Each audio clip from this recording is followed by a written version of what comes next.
عبداللہ، ان کی بیوی نسرین اور 2 بیٹیاں عائشہ اور زینب، یہ سب اپریل کی 25 تاریخ کو اپنے گھر میں مردہ پائے گئے تھے۔ یہ لوگ ممبئی کے علاقے پائیدھونی میں رہتے تھے۔ پولیس کا کہنا ہے کہ طب قانونی یعنی فورینزک رپورٹوں کے مطابق اس خاندان کی موت کا سبب زنک فاسفائڈ ہے، جو تربوز کے اس دانے میں بھی پایا گیا ہے جو مذکورہ خاندان نے کھایا تھا۔ پولیس کے لیے اب یہ بات معمہ بنی ہوئی ہے کہ چوہے مار زہر تربوز کے اندر کیسے پہنچا۔ BBC نیوز انڈیا کی گیتا پانڈے، دیپالی جگتاب اور الپیش کاکرے کی تحریر پر مبنی BBC ریڈز کے ساتھ میں عمر آفریدی ہوں۔ آپ سن رہے ہیں BBC ریڈز۔ ممبئی کے ایک سینئر پولیس افسر کے بقول ہم اب بھی اس بات پر حیران ہیں کہ چوہے مار زہر پھل میں کیسے پہنچا۔ BBC سے گفتگو کرتے ہوئے ان کا کہنا تھا کہ پولیس کی کئی ٹیمیں اس کیس پر کام کر رہی ہیں، ہم اب بھی شواہد جمع کر رہے ہیں اور ہر پہلو سے اس کا جائزہ لیا جا رہا ہے۔ ہم نے قتل، حادثاتی موت یا خودکشی کے امکانات کو مسترد نہیں کیا ہے۔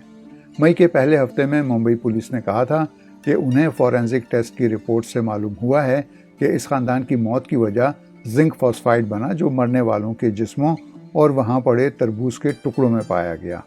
زنک فاسفائڈ ایک نہایت زہریلا کیمیکل ہے جو عام طور پر چوہوں کو مارنے کے لیے استعمال ہوتا ہے۔ پولیس نے ابتدائی بیان میں کہا تھا کہ اس رات متاثرہ خاندان نے چند رشتہ داروں کو رات کے کھانے پر بلایا تھا اور سب نے بریانی کھائی تھی۔ پولیس کے مطابق مہمان رات 10:30 بجے چلے گئے اور چند گھنٹے بعد اس خاندان نے تربوز کھایا۔ کچھ ہی دیر بعد ان لوگوں کی طبیعت خراب ہونے لگی۔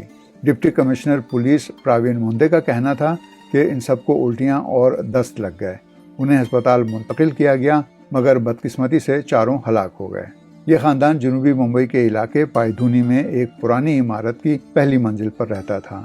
اس خاندان کے افراد کی حالت جب غیر ہونا شروع ہوئی تو پڑوسی مدد کو آئے، جن میں اسی عمارت میں رہنے والے ڈاکٹر زید قریشی بھی شامل تھے۔ ڈاکٹر قریشی نے BBC کو بتایا کہ میں نے دیکھا کہ سب سے کم عمر بچی کو سانس لینے میں دشواری ہو رہی تھی۔ میں نے سانس اور دل کی دھڑکن بحال کرنے کے لیے CPR دیا، لیکن حالت بہتر نہ ہونے پر اسے قریبی ہسپتال لے جایا گیا جہاں وہ چل بسی۔ باقی 3 افراد کو مقامی ہسپتال سے مرکزی ہسپتال لے جایا گیا مگر وہ بھی جاں بر نہ ہو سکے۔ پولیس نے تربوز کے چھلکوں سمیت کھانے کی تمام چیزیں قبضے میں لے لیں تاکہ ملاوٹ کی جانچ کی جا سکے۔ چونکہ ان لوگوں نے طبیعت بگڑنے سے پہلے تربوز کھایا تھا، اس لیے پولیس کا دھیان اس پھل کی طرف گیا۔ ممبئی کی فورینزک سائنس لیبارٹری FSL کی رپورٹ آنے کے بعد توجہ تربوز سے ہٹ کر زنک فاسفائڈ پر مرکوز ہو گئی۔ SFL کے ڈائریکٹر ڈاکٹر وجے ٹھاکرے نے BBC کو بتایا کہ یہ کیمیکل مرنے والے افراد کے اندرونی نمونوں، خاص طور پر جگر، گردوں اور تلی میں پایا گیا۔ اس کے علاوہ معدے کے اعضاء، صفرا اور پیٹ کی چربی کے نمونوں میں بھی یہ کیمیکل پایا گیا اور یہی زہر تربوز کے نمونے میں بھی ملا۔ اس کیس کے تفتیشی افسر کے مطابق تجزیے کے لیے بھیجے گئے خوراک کے دوسرے نمونوں میں زنک فاسفائڈ نہیں پایا گیا۔ ممبئی کے ڈاکٹر بھوشن روکڑے کہتے ہیں کہ چوہوں کو مارنے کے لیے جو زہریلے مادے تیار کیے جاتے ہیں ان میں زنک فاسفائڈ شامل ہوتا ہے، کیونکہ یہ ایک انتہائی زہریلا کیمیائی مرکب ہے۔ ان کے مطابق یہ کیمیکل جسم میں داخل ہونے یا نمی کی موجودگی میں فاسفائن گیس بناتا ہے۔ یہ گیس جسم کے خلیوں میں آکسیجن کے جذب ہونے میں رکاوٹ بنتی ہے، جس سے اعضاء بری طرح متاثر ہوتے ہیں۔ ڈاکٹر روکڑے نے بتایا کہ اس زہر کی علامات میں الٹیاں، دست، سینے میں جکڑن، سانس لینے میں دشواری اور جسم کا بے سود ہو جانا شامل ہے، اور یہ بہت کم مقدار میں بھی جان لیوا ہو سکتا ہے۔ روزنامہ انڈین ایکسپریس کی ایک رپورٹ کے مطابق جس عمارت میں یہ خاندان رہتا تھا وہاں چوہوں کا مسئلہ ہے۔ اس رپورٹ میں کہا گیا ہے کہ بہت سے خاندان ان چوہوں سے نجات کے لیے ریپیلنٹس، زہر ملے کیک اور گلو پیڈ استعمال کرتے ہیں۔ انڈیا میں ان بات کو مسلسل میڈیا کوریج ملی اور بعض ذرائع نے تو یہ تک کہنا شروع کر دیا کہ موسم گرما کے پھلوں میں سب سے مقبول پھل تربوز سوچ سمجھ کر کھائیں۔